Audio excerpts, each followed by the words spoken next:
মোহাম্মদের কাপড় পরে আজ এখানে হাজির হয়েছি মৃত্যু কিংবা মুক্তি হওয়ার জন্যই।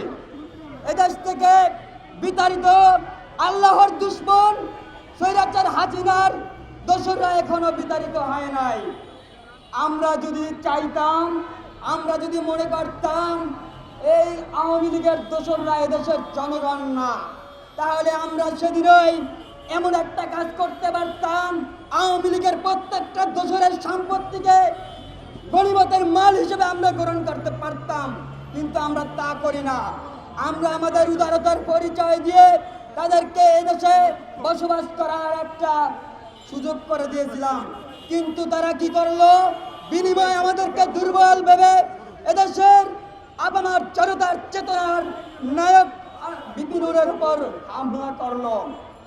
তোমাদেরকে রেড সিগন্যাল দিচ্ছি, তোমরা এমনটা ভাববা না আমরা দুর্বল হয়ে গেছি। প্রয়োজনের তাগিদে আবার যদি যুদ্ধ করতে হয়, তোমাদেরকে শুকনো রুটির মতো চিবিয়ে খেয়ে ফেলবো ইনশাআল্লাহ।